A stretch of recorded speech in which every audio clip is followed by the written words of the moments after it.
Hello guys, आज हम पढ़ेंगे लाइफ प्रोसेसेस क्लास 10th का पहला चैप्टर बायो का। चलिए शुरू करते हैं।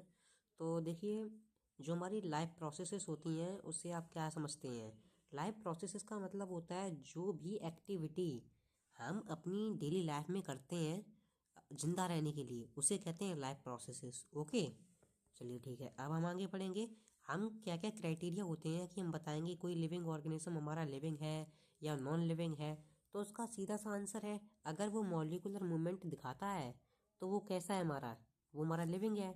मॉलिक्यूलर मूवमेंट जैसे कि हमारा मेटाबॉलिज्म हो गया और कैटाबॉलिज्म हो गया, ठीक है, और रेस्पायरेशन कर रहा है, डाइजेशन कर रहा है। ओके, अगर ये प्रोसेस वो कर रहा है तो वो हमारा क्या है, ऑर्गेनिज्म लिविंग है। और अगर नहीं करता है तो वो नॉन लिविंग है, जाहिर सी बात है। ठीक है, अब हम पढ़ेंगे लाइफ प्रोसेसेस। लाइफ प्रोसेस हमारी 4 भागों में डिवाइडेड हुए हैं, जो कि कौन से हैं।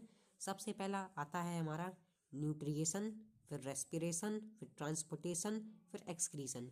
देखिए न्यूट्रिशन में क्या होता है। न्यूट्रिशन हमें यानी एक ऐसी प्रोसेस है जिसमें हम क्या करते हैं, खाना खाते हैं और उससे एनर्जी लेते हैं। ओके, और अपनी बॉडी के लिए यूटिलाइज करते हैं। रेस्पायरेशन क्या है, जिसमें क्या होता है, जो हमारा फूड है सिंपल ब्रेक डाउन हो जाता है जिससे हमें क्या मिले, एनर्जी मिले। और ये हमारी रेस्पिरेशन 2 प्रकार की होती है, आपने पढ़ा होगा छोटी क्लासेस में। एक तो एनोरेबिक रेस्पिरेशन और एक एरोबिक रेस्पिरेशन। ओके, अब तीसरा है ट्रांसपोर्टेशन। इसको हम, दूसरा नाम हमारा है सर्कुलेशन। इसे हम क्या कहते हैं, सर्कुलेशन। सर्कुलेशन। देखिए ये सर्कुलेशन में क्या होता है, जैसे कि जो हमारा हार्ट है ना, वो पंप करता है ब्लड, वही हमारा क्या, ट्रांसपोर्टेशन या सर्कुलेशन। एक्सक्रीशन में क्या होता है, एक्सक्रीशन हमारी एक ऐसी प्रोसेस है जिसमें हम जो खाना खाया और उससे वेस्ट प्रोडक्ट को रिमूव कर दिया, तो वो हमारा क्या, एक्सक्रीशन है। ओके, अब हम आगे बढ़ेंगे नेक्स्ट टॉपिक, जो कि है हमारा न्यूट्रिएशन। देखिए न्यूट्रिशन हमारे 2 भागों में डिवाइड होते हैं। सबसे पहला हमारा ऑटोट्रॉपिक न्यूट्रिशन और हेटरोट्रॉपिक न्यूट्रिशन। जो ऑटोट्रॉपिक न्यूट्रिशन होते हैं वो अपना खाना खाना स्वयं बनाएंगे। जैसे कि हमारा प्लांट्स ले लीजिए, प्लांट क्या करते हैं, सनलाइट का यूज़ करते हैं और खाना बनाते हैं। उस प्रोसेस को क्या कहते हैं, कमेंट करिए, उसे कहते हैं फोटोसिंथेसिस। और हेटरोट्रॉपिक न्यूट्रिशन क्या है, जिसमें जो हमारे एनिमल है खुद, मतलब एनिमल दूसरे के ऊपर डिपेंडेंट होते हैं खाने के लिए, उसे क्या कहते हैं, हेटरोट्रॉपिक न्यूट्रिशन। ओके, अब देखिए कितने प्रकार के हमारे हेटरोट्रॉपिक न्यूट्रिशन हैं। तो सबसे पहला जो हेटरोट्रॉपिक न्यूट्रिशन है हमारा, वो है सेप्रोफाइटिक, पैरासाइटिक और होलोजोइक न्यूट्रिशन। अब सेप्रोफाइटिक न्यूट्रिशन क्या है, सेप्रोफाइटिक न्यूट्रिशन हमारा एक ऐसा प्रकार का न्यूट्रिशन है जिसमें क्या होता है, ये हमारा डेड एंड डिकेइंग मटेरियल के ऊपर फीड करते हैं कुछ ऑर्गेनिज्म, तो वो हमारा क्या हो गया, सेप्रोफाइटिक न्यूट्रिशन। और पैरासाइटिक में क्या होता है, जैसे कि कोई, पैरासाइटिक भी 2 प्रकार के होते हैं। एक तो हमारे बॉडी के बाहर रह के हमारे लिए उनका क्या करेंगे, यूटिलाइज करेंगे हमारा, और या तो हमारी बॉडी के अंदर होंगे। जैसे कि बाहर के लिए एग्जांपल है हमारा लीच। लीच क्या करता है, हमारी बॉडी के ऊपर अटैच हो जाता है और ब्लड सक करता रहता है। और अगर पैरासाइटिक अंदर की बात करूँ तो जैसे कि रिंग वर्म ले लीजिए, जिससे में क्या होता है, जो दाद वगैरह हो जाता है, तो उससे क्या होता है, वो पैरासाइटिक है। और होलोजिक न्यूट्रिशन जैसे कि ह्यूमंस ले लीजिए, वो क्या है, हेटरोट्रॉपिक न्यूट्रिशन। होलोजिक न्यूट्रिशन शो करते हैं, मतलब मुंह से खाना लेते हैं, उन्हें क्या कहते हैं, हेटरोट्रॉपिक न्यूट्रिशन। ओके, अब मैं आपको बताऊंगा कि जो हमारे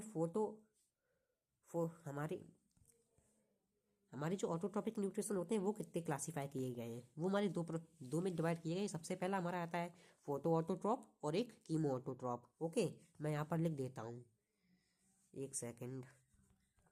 photo autotroph and chemo autotroph, ये हमारे 2 प्रकार के न्यूट्रिशंस होते हैं। तो मैंने सेप्रोफाइटिक और पैरासाइटिक और होलोजिक न्यूट्रिशन आपको बता दिए। इनके एग्जांपल्स जैसे कि सेप्रोफाइटिक का मशरूम, ब्रेड मोल्ड और कुछ बैक्टीरियाज। ओके, पैरासाइटिक में जैसे कि हमारा, जैसे कि कोस्कोटा, प्लाज्मोडियम, टैपवर्म और लीच या टिक्स, ये पैरासाइटिक न्यूट्रिशन में आ जाते हैं। और होलोजिक न्यूट्रिशन में क्या है, जैसे कि अमोबा, पैरमेसियम, बर्ड, फिशेस, ह्यूमन, ये हमारे सब क्या है, ये हमारे होलोजिक न्यूट्रिशन है। ठीक है, अब मैं आपको बताऊंगा प्लांट्स में कैसे न्यूट्रिशन होता है। तो देखिए जो प्लांट्स होते हैं वो अपना खाना एक प्रोसेस से बनाते हैं जिसे कहते हैं फोटोसिंथेसिस। उस प्रोसेस में क्या होता है, जैसे कि मान लीजिए हमारे सूरज चाचू हैं, ओके, एकदम चमकवा रहे हैं, और सॉरी ये हमारा सन है, और यहाँ पर हमारा कोई प्लांट होगा, तो क्या है, इस प्लांट के ऊपर हमारी रेडिएशन आई, हीट, तो उस प्लांट ने क्या किया, हीट को एब्जॉर्ब किया, और उसे एब्जॉर्ब करने के बाद उसने अपना फूड बनाया क्लोरोफिल की मदद से। तो जिससे क्या हुआ, उसका स्टार्च की फॉर्म में फूड बन गया, और उसने अपना खाना बना लिया। तो ये प्रोसेस हमारी क्या है? फोटोसिंथेसिस। अब डेफिनेशन क्या है?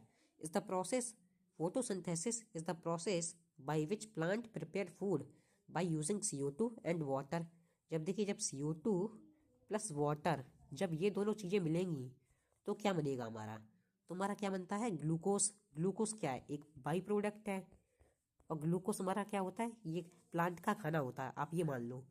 फिर ग्लूकोज के बाद क्या रिलीज होता है? वाटर। और वाटर के साथ ऑक्सीजन बाई प्रोडक्ट में रिलीज हो जाता है। तो ये क्या थी? फोटोसिंथेसिस। अब देखिए, एक इसकी इक्वेशन क्या है? एग्जाम में आपको इक्वेशन पूछी जा सकती है, तो आप इक्वेशन में लिख देना C6CO2 plus 12H2O in the presence of sunlight and chlorophyll. तो वो हमें क्या देगा? Glucose plus 6 molecules of water plus 6 molecules of oxygen. देखिए, आप देख रहे होंगे कि इन एलिमेंट के आगे कुछ नंबर्स लिखे हैं, तो ये हमारी बैलेंस फॉर्म है। तो आपको बैलेंस फॉर्म में ही आपको लिख के आना है। ओके। अब देखिए क्या क्या प्रोसेसेस होती हैं फोटोसिंथेसिस में। सबसे पहले जो प्रोसेस होती है कि जो रेडिएशन आई सन से, उसे हमने एब्जॉर्ब किया। ओके। फिर क्या किया प्लांट ने? उस लाइट एनर्जी को केमिकल एनर्जी में कन्वर्ट किया, जिससे क्या होगा? हो सके खाना बने हमारा।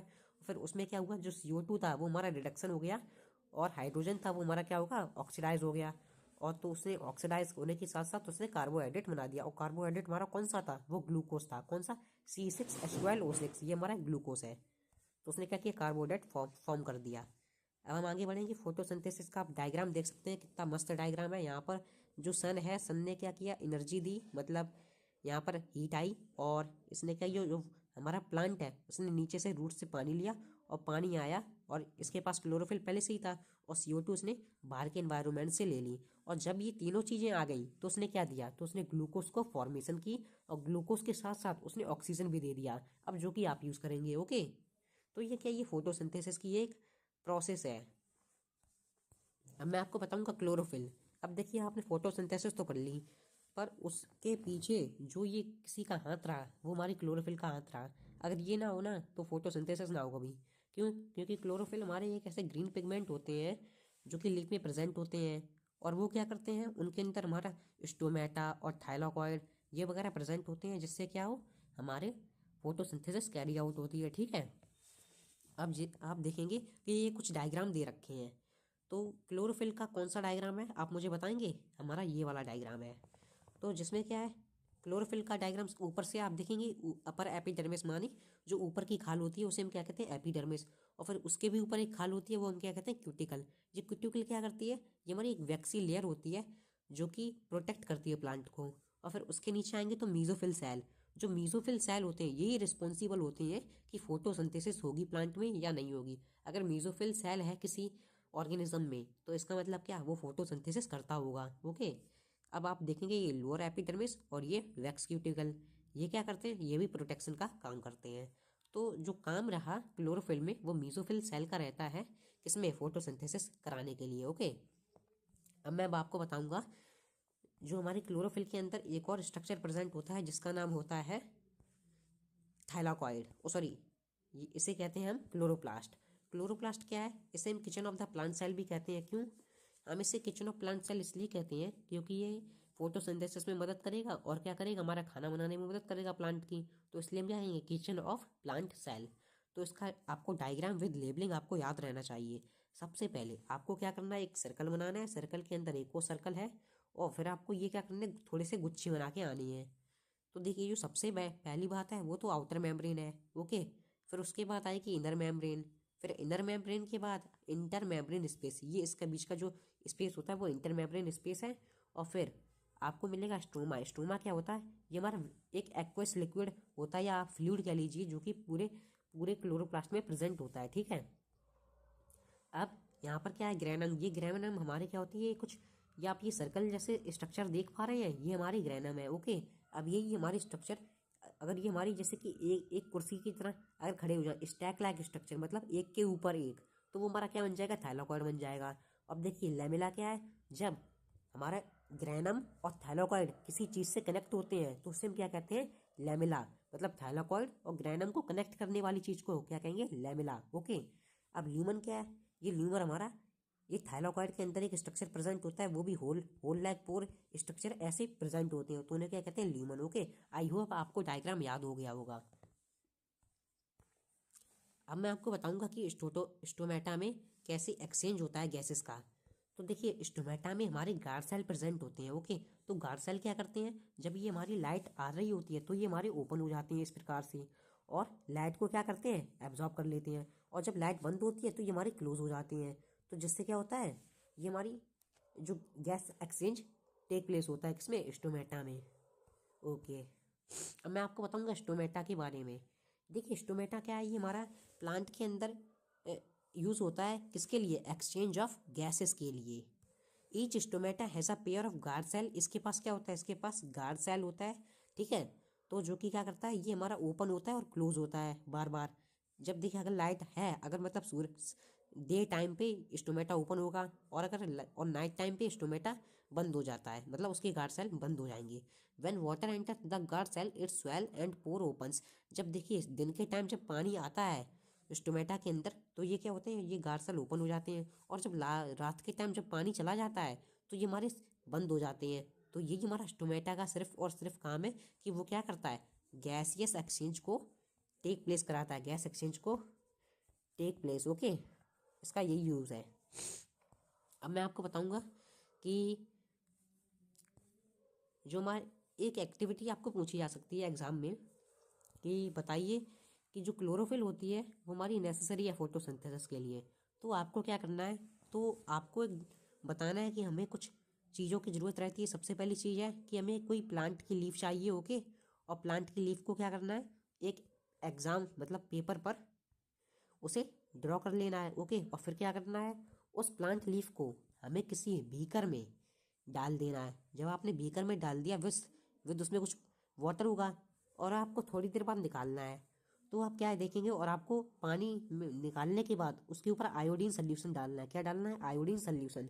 तो आप क्या देखेंगे, जो हमारा आयोडीन सोल्यूशन होगा जब इसके ऊपर डाला जाएगा तो अपना ये कलर चेंज कर लेगा, और ये कैसा हो जाएगा, जो हमारी लीफ होगी वो ब्लू ब्लैक कलर में चेंज हो जाएगी। जिससे ये क्या शो करता है, जब हमने इसे पानी में रखा था तो उसमें क्या हो रहा था, उसमें क्लोरोफिल नहीं जा रही थी, और जैसे ही आपने आयोडीन सोल्यूशन डाल दिया तो उससे क्या पता चला, इससे क्लोरोफिल की नीड थी किसके लिए, फोटोसिंथेसिस के लिए। तो आप इसे ऐसे परफॉर्म कर सकते हैं। अब एक और आपको पूछा जा सकता है कि कार्बन डाइऑक्साइड नेसेसरी क्यों है फोटोसिंथेसिस के लिए। तो आपको क्या करना है, मान लीजिए आपको बताना कि एक हमारे पास प्लांट है, और प्लांट की आपने एक लीफ को उसको बॉटल में पुट कर दिया, और बाकी प्लांट को हमने ऊपर रखा। तो यहाँ पर सन है, तो क्या करेगा, यहाँ पर हीट आई और यहाँ पर क्या हुआ, फोटोसिंथेसिस होती रही। पर जो लीफ हमारी बंद थी उसके पास तो हमारी सनलाइट गई नहीं, और जब सनलाइट नहीं गएगी और जब आसपास की CO2 नहीं मिलेगी तो क्या होगा, वो हमारा परफॉर्म नहीं करेगा फोटोसिंथेसिस। और जब आप इसके ऊपर आयोडीन सोल्यूशन डालेंगे जो बंद लीफ थी हमारे पास, तो वो हमारा उसका कलर ही चेंज नहीं होगा। तो इससे क्या पता चला कि उसमें हमारी फोटोसिंथेसिस नहीं हो रही थी। किसके लिए, जब CO2 ही नहीं मिली उसे एनवायरनमेंट से, तो उसके लिए क्या हुआ, फोटोसिंथेसिस नहीं परफॉर्म हुआ। अब मैं बताऊंगा न्यूट्रिशन इन एनिमल्स। देखिए जो हमारे एनिमल्स में जो मोस्टली न्यूट्रिशन होता है वो होलोजिक न्यूट्रिशन होता है। होलोजिक न्यूट्रिशन माने जो ऑर्गेनिज्म मुंह से खाना लेते हैं उन्हें क्या कहते हैं, होलोजिक न्यूट्रिशन। ओके, तो देखिए अमीबा हमारा एक यूनिसेलुलर ऑर्गेनिज्म है, ये बहुत ही छोटा होता है अमीबा। और ये क्या करता है, अपने मुंह से खाना लेता है। ये बहुत चालाक होता है, जब भी इसके पास कोई खाना आता है तो ये अपने ये आप देख रहे हैं कि इसके ये लैग्स हैं, इसके ये स्यूडोपोडिया, इसको हम इसे लैग कहते हैं। और जो भी इसके पास जो खाना आएगा तो इसे ये कैप्चर करेगा। और देखिए आप देख सकते हैं कि इसने कितनी आराम से इस खाने को कैप्चर कर लिया। पहले इसने अंदर लिया, फिर और अंदर लिया, फिर इसे पूरा खा लिया। अब देखिए जैसे इसने डाइजेस्ट किया, तो ये एक ही सेल होता है, तो एक ही सेल सारी चीज़ें परफॉर्म करता है। वही डाइजेशन करेगा, वही इंजेक्शन करेगा। ओके, और बाद में एक्सक्रीट आउट कर देता है। तो ये हमारा क्या है, अमोबा का एक न्यूट्रिशन प्रोसेस। अब देखिए ह्यूमन बीइंग में कैसा न्यूट्रिशन प्रोसेस होता है, उसमें क्या करता है, ये थोड़ा कॉम्प्लेक्स है। मैं आपको बताऊंगा। सबसे पहले क्या है, हमने खाना लिया किससे, मुंह से, और वो हमारा खाना कहाँ गया, बकल कैविटी में। अब देखिए यहाँ पर क्या होता है, salivary gland present. Salivary gland क्या करते हैं, ये सलाइवा सिक्रीट करते हैं, जिससे क्या हो सके, जो खाना है हमारा सॉफ्ट हो जाए। और फिर आप क्या करते हैं, जो टंग होती है, टंग हमारा खाने को बैकवर्ड फ्लो करती है, और जो हमारा ईसोफेगस से स्टमक में आता है। अब स्टमक में हमारा क्या होता है प्रेजेंट, HCl। HCl क्या करता है, खाने को और ब्रेक डाउन कर देता है। और लीवर क्या करता है, लीवर के पास होते हैं कुछ एंजाइम्स जिनका नाम है जैसे कि पेप्सिन, HCl सॉरी HCl तो हमारा स्टमक के पास होता है, पेप्सिन, ट्रेप्सोनेजिन और बहुत सारे एंजाइम होते हैं जो कि हमारा लीवर सिक्रीट करता है, किसके लिए, खाने को डाइजेस्ट करने के लिए। अब देखिए अब क्या होगा, जो हमारा खाना होगा अब वो ड्यूडेनम में जाएगा। ड्यूडेनम क्या, ये एक हमारा स्मॉल इंटेस्टाइन पे ओपन हो जाती है, और ड्यूडेनम के बाद ये हमारा इलियम, और इलियम के बाद कॉलन। कॉलन हमारा एक लार्ज इंटेस्टाइन का पार्ट है। अब देखिए लार्ज इंटेस्टाइन की जो हमारी लेंथ होती है वो हमारी अप्रोक्स 10 से लेके 20 सेंटीमीटर तक होती है, और जो हमारी स्मॉल इंटेस्टाइन होती है वो हमारी इससे ज़्यादा बड़ी होती है। ओके, अब देखिए सीजियम, अब सीजियम के पास आएगा, और सीजियम के पास जाने के बाद ये हमारा रेक्टम के पास आ जाएगा, और रेक्टम के पास जाने के बाद ये एनस से एक्सक्रीट आउट हो जाएगा। ठीक है, तो ये हमारा क्या था, ये हमारा न्यूट्रिशन इन ह्यूमन बीइंग। अब मैं आपको बताऊंगा, ये आपको डायग्राम पता होना चाहिए विद लेबलिंग। अब देखिए जो मैंने आपको बताया वही यहाँ पर सब कुछ लिखा है, आप इसे रीड आउट कर सकते हैं। रेस्पिरेशन, अब देखिए रेस्पिरेशन क्या है, रेस्पिरेशन एक ऐसी प्रोसेस होती है जिसमें जो हमारा खाना होता है ब्रेक डाउन हो जाता है इनटू स्मॉलर कंपाउंड। ठीक है, तो सबसे पहले ये हमारी रेस्पिरेशन दो प्रकार की होती है, सबसे पहले एरोबिक रेस्पिरेशन और एनॉर्बिक रेस्पिरेशन। तो एरोबिक रेस्पिरेशन में क्या होगा कि जो हमारी एनर्जी होती है वो रिलीज होती है during respiration is used to make ATP. उसमें क्या होते हैं, एटीपी मॉलिक्यूल्स फॉर्म होते हैं और एडीपी मॉलिक्यूल्स फॉर्म होते हैं। ओके, और और उसमें क्या होता है, जो हमारी एटीपी मॉलिक्यूल होते हैं वो हमारे एडीपी प्लस एनर्जी में कन्वर्ट हो जाती हैं। तो रेस्पिरेशन में क्या हुआ, आप देख सकते हैं कि इसमें जो हमारी मॉलिक्यूल थी एनर्जी की मॉलिक्यूल वो हमारे ब्रेक डाउन हो जाती हैं इनटू सिंपलर कंपाउंड। उस प्रोसेस को क्या कहते हैं, रेस्पिरेशन। अब देखिए कितनी प्रकार की रेस्पिरेशन है। सबसे पहली एरोबिक रेस्पिरेशन, जिसमें क्या हो, हमारी जो रेस्पिरेशन है ऑक्सीजन की प्रेजेंस में हो तो वो तो एरोबिक है, और जो अगर एब्सेंस ऑफ ऑक्सीजन में हो, एब्सेंस ऑफ ऑक्सीजन, तो वो एनॉर्बिक रेस्पिरेशन है। तो एरोबिक रेस्पिरेशन में क्या होता है, जो उसमें ज़्यादा एनर्जी हमारी लगती है और ज़्यादा एनर्जी प्रोड्यूस भी होती है। तो एरोबिक रेस्पिरेशन में, in aerobic respiration glucose is converted into pyruvate. हमारी एरोबिक रेस्पिरेशन में जो ग्लूकोज होता है वो पायरुवेट में कन्वर्ट हो जाता है, और साइटोप्लाज्म की प्रेजेंस में ये काम होता है। Pyruvate is converted into CO2, water and energy in the mitochondria. तो सबसे पहले क्या हुआ, जो ग्लूकोज था साइटोप्लाज्म में ब्रेक हुआ और उसमें क्या किया, पायरुवेट फॉर्म कर दिया। अब जब पायरुवेट फॉर्म हुआ तो उसने क्या दिया, ऑक्सीजन की प्रेजेंस में CO2 प्लस वाटर और एनर्जी का प्रोडक्शन दे दिया। अब सुनिए ध्यान से, जब एरोबिक रेस्पिरेशन होता है तब हमारी बॉडी क्या करती है, 38 ATPs का फॉर्मेशन करती है। ठीक है, और एनॉर्बिक रेस्पिरेशन क्या है, ये हमारी एक ऐसी प्रोसेस है जिसमें एब्सेंस ऑफ ऑक्सीजन में रेस्पिरेशन टेक प्लेस हो। ये जनरली आपने देखा होगा, ये हमेशा बैक्टीरियाज में प्रेजेंट होती है, जैसे कि लैक्टिक एसिड, एथेनॉल और ईस्ट, ये सब हमारे बैक्टीरियाज हैं। ओके, इसमें क्या होता है, जो हमारा ग्लूकोज होता है वो कन्वर्ट होता है पायरुवेट में, और जो और एब्सेंस ऑफ ऑक्सीजन में पायरुवेट कन्वर्ट हो जाता है लैक्टिक एसिड और एनर्जी देता है। तो सबसे पहले क्या हुआ, जो ग्लूकोज था वो भी साइटोप्लाज्म में कन्वर्ट हुआ, पर इसमें क्या हुआ, वो तो हमारी एरोबिक रेस्पिरेशन है प्रेजेंस ऑफ ऑक्सीजन में। और अगर पायरुवेट हमारा ब्रेक डाउन हो रहा है एब्सेंस ऑफ ऑक्सीजन में और लैक्टिक एसिड दे रहा है और प्लस एनर्जी, तो वो एनॉर्बिक रेस्पिरेशन है। अब ये देखिए, आप ये वाली रिएक्शन देख सकते हैं, पायरुवेट जब हमारा ब्रेक डाउन हो रहा है एब्सेंस ऑफ ऑक्सीजन में और लैक्टिक एसिड दे रहा है, तो ये वाली इक्वेशन क्या होती है, जब हम जिम में ज़्यादा काम कर लेते हैं तो हमारे शरीर में क्रैम्प्स आने लगते हैं, तो ये वही इक्वेशन होती है। ओके, एनॉर्बिक रेस्पिरेशन के कारण हमें मसल्स में दर्द होता है। In anaerobic respiration in yeast, glucose is converted into pyruvate, and in the absence of oxygen pyruvate is converted into ethanol, और जो CO2 और एनर्जी उसमें रिलीज होती है। तो उस प्रोसेस को हम क्या कहते हैं, फर्मेंटेशन रिएक्शन। अब फर्मेंटेशन रिएक्शन कौन सी इक्वेशन है, जिसमें कि फर्मेंटेशन आपने सुना होगा कि जो हमारी अल्कोहल में यूज होती है, उस इक्वेशन को हम क्या कहते हैं, फर्मेंटेशन रिएक्शन। ओके, जैसे कि ग्लूकोज है वो हमारा ब्रेक डाउन हुआ और पायरुवेट दिया, और पायरुवेट के साथ उसने एथेनॉल प्लस CO2 दे दिया, तो ये हमारी क्या है, एक फर्मेंटेशन रिएक्शन। ओके, अब देखिए जो हमारा ग्लूकोज होता है कुछ वेरियस पाथवेज से ब्रेक डाउन होता है। तो सबसे पहले क्या है, उसके 3-4 फेजेस हैं। ग्लूकोज है तो साइटोप्लाज्म में ब्रेक डाउन होगा, किसमें, प्रेजेंस ऑफ ऑक्सीजन, तो मतलब एरोबिक रेस्पिरेशन है। और अगर प्रेजेंस ऑफ ऑक्सीजन में तो हमारा CO2 प्लस वाटर और एनर्जी देने वाला है, और अगर एब्सेंस ऑफ ऑक्सीजन है तो लैक्टिक एसिड प्लस एनर्जी देगा, और अगर हमारा एब्सेंस ऑफ ऑक्सीजन है तो ethanol plus CO2 plus energy देगा। देखिए ये वाली एरोबिक है ये वाली हमारा ये क्रैम्प्स होती है जब शरीर में, तब ये हमारा क्या होता है, लैक्टिक एसिड देगा। और जब ये एथेनॉल प्लस CO2 देगा तो ये हमारा बैक्टीरिया में एनॉर्बिक रेस्पिरेशन होगी। तो आई होप आपको ये तीनों इक्वेशन याद हो गई होगी। अब मैं आपको बताऊंगा रेस्पिरेशन इन ह्यूमन बीइंग्स। तो देखिए हम रेस्पायर कैसे करते हैं। पहले मैं आपको बताना चाहूँगा रेस्पिरेशन और ब्रीथिंग में क्या अंतर है। देखिए ब्रीथिंग क्या है, ब्रीथिंग एक फिजिकल केमिकल प्रोसेस है। फिजिकल माने हमने नोज से सांस ली और नोज से एक्सक्रीट कर दी, ओके। और रेस्पिरेशन क्या है, जिसमें खाना हमारा सिंपल मॉलिक्यूल्स में ब्रेक डाउन हो जाए, तो वो क्या है, हमारी रेस्पिरेशन, ओके। तो देखिए रेस्पिरेशन में क्या होगा, आपने सबसे पहले नेजल कैविटी से आपने जो एयर थी इनटेक की, और आप चाहें तो आप मुंह से भी सांस ले सकते थे। तो क्या होगा, अब ये हमारी जो एयर है फायरनेक्स के पास आएगी, फिर लायरनेक्स के पास। अब ये देखिए एपिग्लॉटिस का क्या काम होता है, जब आप खाना खाते हैं तो ये क्या करता है, शटर को ओपन करता है और क्लोज करता है इस प्रकार से। और जब ये सांस एंटर होती है तो ये हमारा क्या कर देता है, वो विंड पाइप को ओपन कर देता है, ओके। अब ये हमारा ट्रैकिया, ट्रैकिया के पास जाएगी। ट्रैकिया क्या है, ये हमारा एक विंड पाइप होता है, ओके। और लायरनेक्स हमारा क्या है, ये फूड पाइप होता है, ओके। अब मैं आपको बताऊंगा अब ये ट्रैकिया के बाद क्या आ जाएगी। अब देखिए ट्रैकिया के बाद ये ब्रोंकाइल्स के पास जाएगी। दो ब्रोंकाई होते हैं, अब ये देख सकते हैं, एक तो ये ब्रोंकाई, एक ये ब्रोंकाई। अब देखिए ब्रोंकाइल्स के बाद ये हमारी डिवाइड होती है ब्रोंकाइल्स में, और ब्रोंकाइल्स के भी डिवाइड होने के बाद ये होती है हमारी एल्वियोली में ब्रेकडाउन। अब देखिए एल्वियोली क्या है, ये हमारी सबसे स्मॉलेस्ट यूनिट होती है जहाँ पर क्या होता है, गैसेस एक्सचेंज होता है, ओके। जैसे आपने पढ़ा था प्लांट में स्टोमेटा होते हैं, वैसे हमारे ह्यूमन बींग्स में एल्वियोली होती है एक्सचेंज ऑफ गैसेस के लिए। अब देखिए अब जी जब एक्सचेंज ऑफ गैसेस होगा तो क्या होगा, ये पूरे ब्लड के पास ये हमारी गैस जाएगी, और दोबारा यहाँ से जाने के बाद ये हमारी इसी प्रोसेस से निकल जाएगी ये CO2 के फॉर्म में, ओके।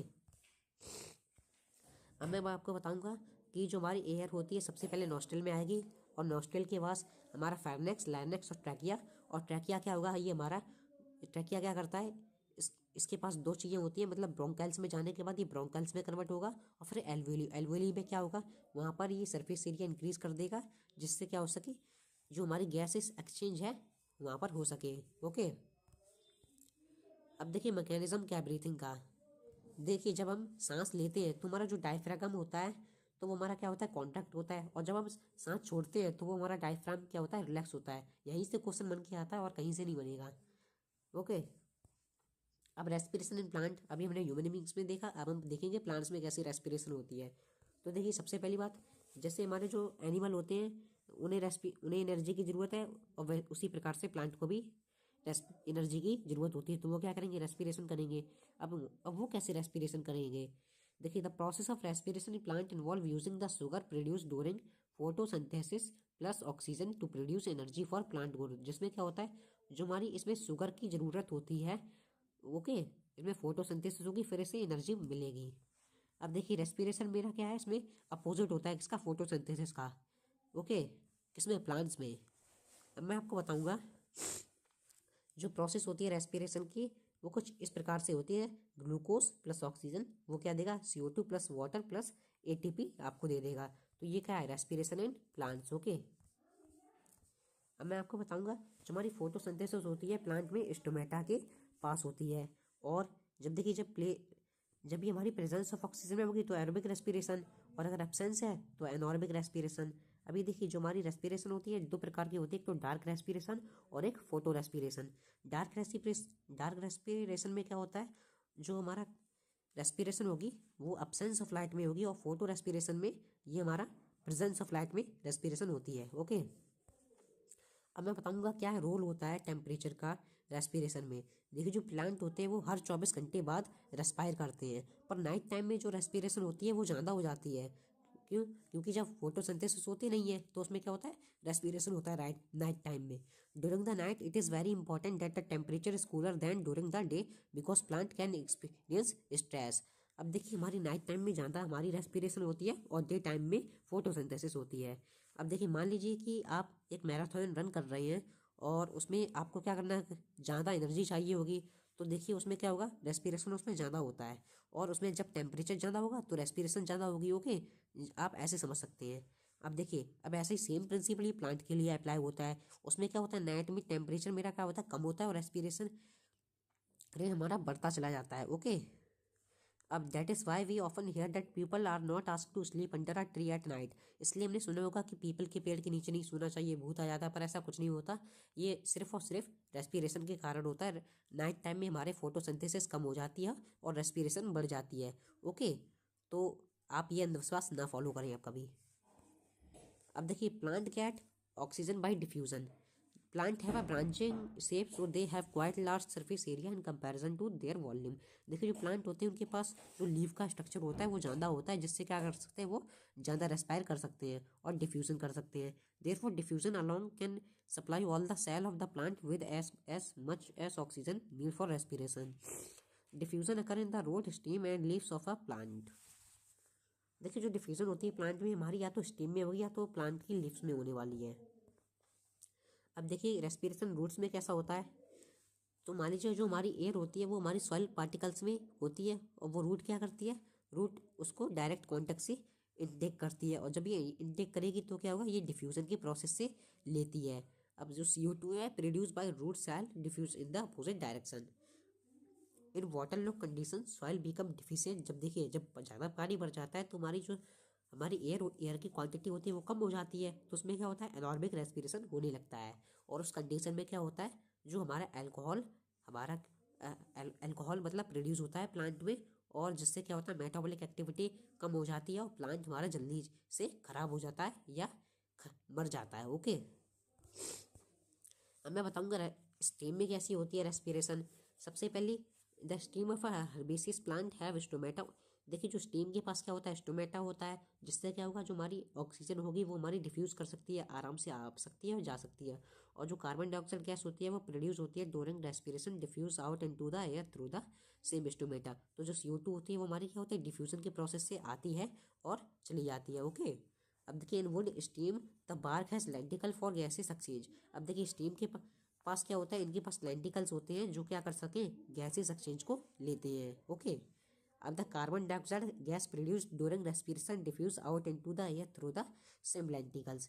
तब देखिए स्टीम में हमारे लेंटिकल्स होते हैं जिससे क्या होता है रेस्पिरेशन होता है। तो मैंने आपको क्या क्या रेस्पिरेशन के बारे में बताया। रेस्पिरेशन हमारा रूट से हो सकता है, रूट के साथ साथ हमारा स्टीम के साथ हो सकता है, स्टीम के साथ साथ स्टोमेटा के साथ। देखिए ये जो प्लांट में सिर्फ 3 प्रोसेस से ही हमारा रेस्पिरेशन होगा, इनके अलावा कहीं भी रेस्पिरेशन नहीं मिलेगा। ओके,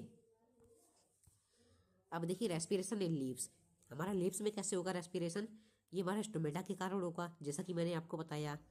तो रेस्पिरेशन कैसे होगा, सबसे पहले जो हमारी स्टोमेटा ओपन होगी और स्टोमेटा ओपन होने के बाद वहाँ पर ओपन होगी और क्लोज होंगे, जिससे क्या होगा एक्सचेंज ऑफ गैसेस वहाँ पर टेक प्लेस होता है। अब देखिए रेस्पिरेशन इन प्लांट और रेस्पिरेशन इन एनिमल में क्या डिफरेंस है। प्लांट्स में क्या होता है, जैसे कि रूट हो गया, स्टीम हो गया और लीव्स, इनमें ये हमारा टेक्स प्लेस होता है। वहीं एनिमल में एक सिर्फ सिंगल यूनिट होती है जो कि हमारे रेस्पिरेशन को कंडक्ट कराती है, जो कि क्या है साइटोप्लाज्म। ओके, अब रेस्पिरेशन प्लांट में क्या होगा, यहाँ पर बहुत कम ट्रांसपोर्ट होता है रेस्पिरेटरी गैसेस का, पर एनिमल तो बहुत कॉम्प्लेक्स स्ट्रक्चर होता है उनकी बॉडी का, तो उन्हें क्या होता है ज़्यादा रेस्पिरेशन की जरूरत होती है। अब प्लांट में क्या होता है, ये बहुत धीरे धीरे होता है रेस्पिरेशन, पर जो एनिमल्स में वो बहुत जल्दी भी हो सकता है और धीरे धीरे भी हो सकता है नीड के अनुसार। ओके, अब देखिए ट्रांसपोर्ट कैसा होता है ह्यूमन बींग्स में ब्लड का, मतलब कि सर्कुलेशन कैसा होता है। तो देखिए सबसे पहले जो ब्लड होता है वो हमारा क्या करता है, ब्लड का फंक्शन क्या है, ट्रांसपोर्ट वो करेगा क्या, फूड को, ऑक्सीजन को और वेस्ट प्रोडक्ट को, और ये हमारा ब्लड का ये फंक्शन होता है। अब देखिए प्लाज्मा के अंदर क्या क्या होता है, प्लाज्मा के पास होगा आरबीसी के साथ WBC और प्लेटलेट, ये 3 चीज़ें होती हैं। आरबीसी क्या करते हैं, ये हमारी ऑक्सीजन कैरिंग कैपेसिटी है, और WBC ये क्या है, बॉडी आर्मी, जब भी कोई भी इन्फेक्शन होगा बॉडी में तो WBC आएंगे। और प्लेटलेट क्या करती है, जब भी हमें चोट लग जाए तो ये क्या करते हैं, आते हैं और उस चोट को, घाव को बंद करने में प्लेटलेट्स मदद करती हैं। ओके, अब मैं आपको बताऊंगा कि जो प्लाज्मा होता है वो क्या क्या करता है, transport food, water, CO2, nitrogenous waste और ETC। अब देखिए जो हमारी आर्टरीज होती है वो क्या करती है, प्योर ब्लड को कैरी करती है from heart to all part of the body. और ये कैसी होती है, ये हमारी थिक होती हैं, और इनके पास क्या होती है, इनके पास वेल्व नहीं होती है। मतलब वेल्व क्या करती है, जब भी हमारा जो ब्लड आता है उसे बैक फ्लो प्रिवेंट करने में मदद करती है, पर इनकी आर्टरी के पास ये हमारी वेल्व नहीं होती है। अब देखिए वेन्स क्या है, ये हमारी इम्प्योर ब्लड कैरी करती है, मतलब डीऑक्सीनेटेड ब्लड। एंड जो हमारे सारी बॉडी पार्ट के पास ये मतलब बॉडी से लेके हार्ट तक ये ब्लड को ले जाती हैं और इनके पास वेल्व्स होती हैं। और वेल्व्स का मतलब क्या है, मैंने आपको अभी बताया कि जो ब्लड को मतलब बैक फ्लो होने से प्रिवेंट करे उसे क्या कहते हैं, वेल्व्स। ओके। अब कैपिलरीज क्या होती हैं, इन्हें हम नसें भी कहते हैं। जैसे कि ये बहुत पतली पतली होती हैं जो कि कनेक्ट करती हैं आर्टरीज और वेन को। जब आर्टरीज और वेन को कनेक्ट करने वाली चीज को हम क्या कहते हैं, कैपिलरीज। अब देखिए, the exchange of food, water, oxygen, CO2, etc between the blood and sale tax place through the capillaries. Okay.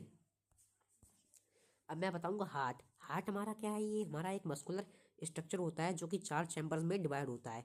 सबसे पहला चैम्बर हमारा होता है लेफ्ट एट्रियम, फिर राइट एट्रियम, और नीचे वाले हम चैम्बर्स को कहते हैं लेफ्ट वेंट्रिकल और राइट वेंट्रिकल। आपको ध्यान देना होगा कि जो हमारी जो चैम्बर्स होते हैं वो हमारी हमेशा अपोजिट डायरेक्शन में होंगे। अगर आप राइट देखेंगे तो हमारा लेफ्ट में आएगा, मतलब क्या, ये लेटरली इन्वर्टेड है। ओके।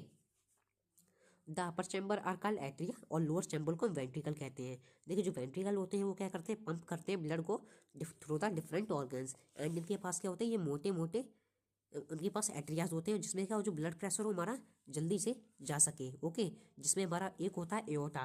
एओर्टा क्या करता है, पूरी बॉडी के पास ये हमारा ब्लड को ले जाता है और ये सबसे ज़्यादा हाईएस्ट या थिकेस्ट होता है।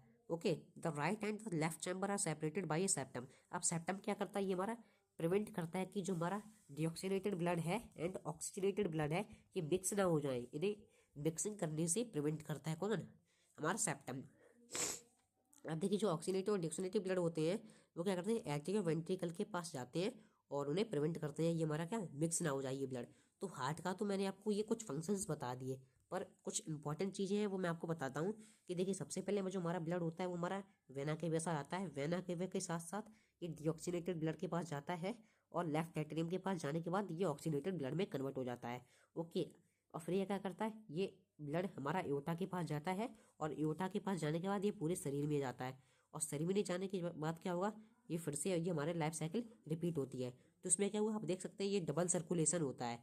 तो जो हमारा हमेशा मैमल्स होते हैं उसमें डबल सर्कुलेशन आपको देखने को मिलेगा। अब देखिए, वर्किंग ऑफ हार्ट। जो हमारा स्ट्रक्चर होता है हार्ट का वो हमेशा डबल सर्कुलेशन होता है। तो सबसे पहले क्या होगा, जो हमारे आपने एयर इनटेक की और या तो हमारा ब्लड के पास आया डिऑक्सीनेटेड ब्लड, और ये डिऑक्सीनेटेड ब्लड हमारा आया और ये लंग्स के पास चला गया। तो उसने लंग्स ने क्या किया, CO2 को रिलीज कर दिया और ऑक्सीजन को इनटेक किया। और जैसे ऑक्सीजन को इनटेक करेगा तो ये एओर्टा के पास गया और ये फिर पूरी बॉडी के पास चला जाएगा। ओके। ये आप रेड वाला पोर्शन देख रहे हैं ये हमारा ऑक्सीनेटेड है और ये ब्लू वाला पोर्शन डिऑक्सीनेटेड ब्लड है। जो हमारा डिऑक्सीनेटेड ब्लड होता है वो हमारा इम्प्योर ब्लड होता है और ऑक्सीनेटेड ब्लड हमारा प्योर ब्लड होता है। ओके। तो ये क्या होगा, ये डबल बार क्या होगा, ये सर्कुलेशन टेक्स प्लेस करेगा, इसलिए हम इसे क्या कहते हैं, डबल सर्कुलेटरी सिस्टम। ओके। अब मैं आपको बताऊंगा वर्किंग ऑफ हार्ट। इसमें क्या होता है जी, मैंने आपको बता दिया, आप आपसे रीड कर सकते हैं। अब देखिए, लिम्फ क्या है, ये जरूरी है। लिम्फ क्या होते हैं, ये हमारे WBCs के पार्ट होते हैं जो कि क्या करते हैं, ये प्रिवेंट करते हैं lymph drain into lymphatic capillaries which form lymph vessel and join into large vein। Okay. Lymphs का ये फंक्शन क्या होता है, ये ट्रांसपोर्ट करते हैं डाइजेस्टेड फैट और drain access fluid from intercellular space back into the blood. ये क्या करते हैं, इनका ये फंक्शन होता है, ये डाइजेस्टेड फैट को ट्रांसपोर्ट करते हैं और जो ज़्यादा फ्लूइड होता है बॉडी को उन स्पेसेस को बैक होने से प्रिवेंट करते हैं। अब ये क्या करते हैं, ये हमारे लिम्फोसाइट को कंटेन करते हैं जिससे क्या हो, ये हमारे जर्म्स हैं वो किल ना हो और ये बॉडी को प्रोटेक्ट करते हैं। ओके। अब मैं आपको बताऊंगा कि हमारा मैमल्स का हार्ट कैसा होता है। ये हमारा 4 चैम्बर्स में डिवाइड होता है, जैसे कि मैंने आपको बताया, एट्रियम और वेंट्रिकल में, ऊपर साइड में अपर वेंट्रिकल और नीचे में लोअर वेंट्रिकल। ओके। अब देखिए, ये उसमें सेप्टम होता है। सेप्टम क्या करता है, प्रिवेंट करता है ऑक्सीनेटेड और डिऑक्सीनेटेड ब्लड को मिक्स होने से। ओके। अब जो हमारे मैमल्स होते हैं उनका mammals this is necessary because they need more energy to maintain their body temperature. Okay. जो हमारे मैमल्स होते हैं उनके पास ज़्यादा टेम्परेचर होता है, इसलिए उनके पास हमारा 4 चैम्बर का हार्ट प्रेजेंट होता है। ओके। अब देखिए, एक एक्सपेक्टेशन आपसे पूछी जा सकती है कि जो हमारा क्रोकोडाइल होता है वो हमारा उसके पास 4 चैम्बर हार्ट होता है और बाकी के जो कुछ एनिमल्स बचे होते हैं वो 2 चैम्बर हार्ट होते हैं। Okay. The heart in amphibian and reptiles.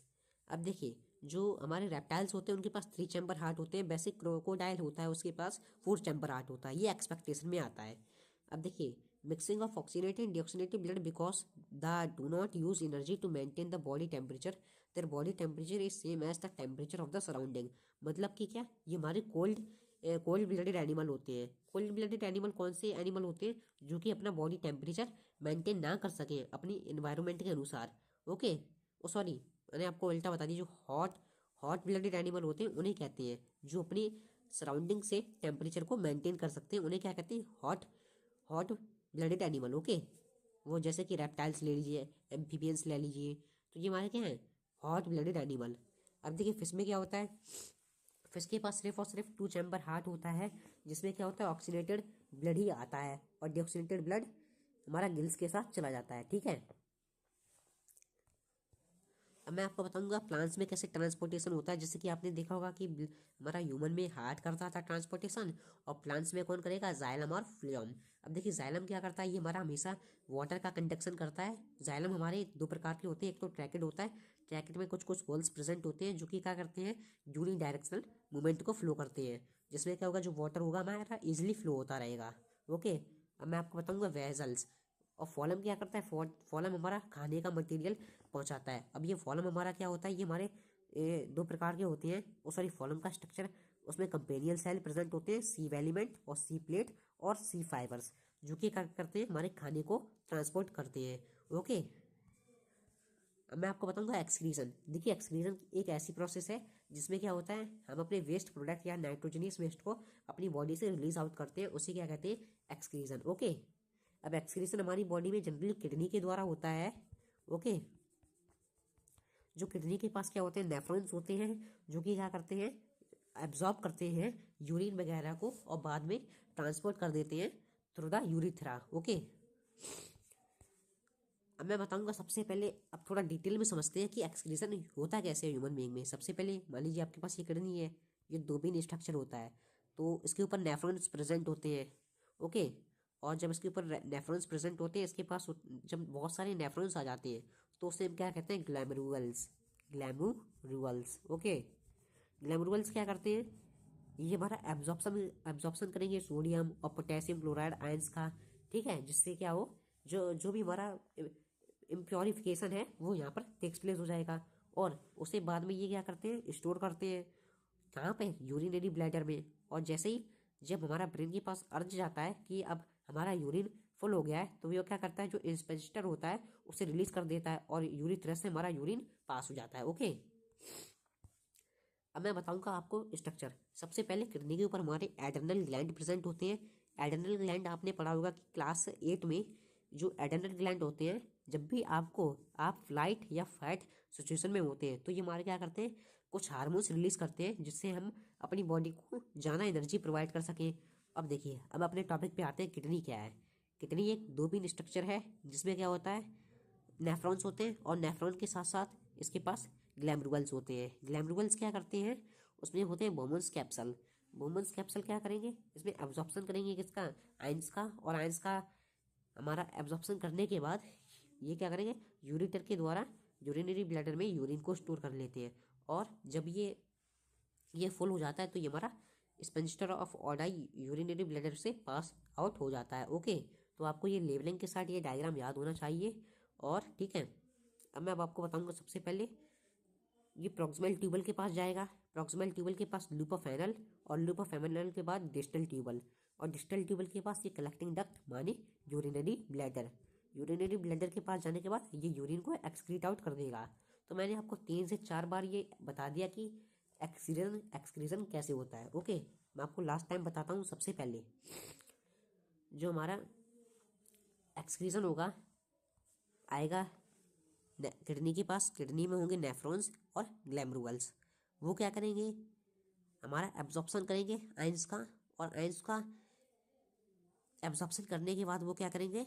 उसे यूरेटर के द्वारा यूरिनरी ब्लैडर में रखेंगे, और वहाँ पर क्या होगा? एक्सक्रीजन टेक्स प्लेस आउट हो जाएगा। ठीक है, अब देखिए बोमन्स कैप्सूल क्या है? ये हमारा कप लाइक सैक होता है in the beginning of tubular component of nephron in the mammalian kidney that perform the first step of the filtration blood to form urine. It help in the filtration of blood. तो सबसे पहले जो हमारा excretion होता है वो Bowman's capsule में आता है। ओके,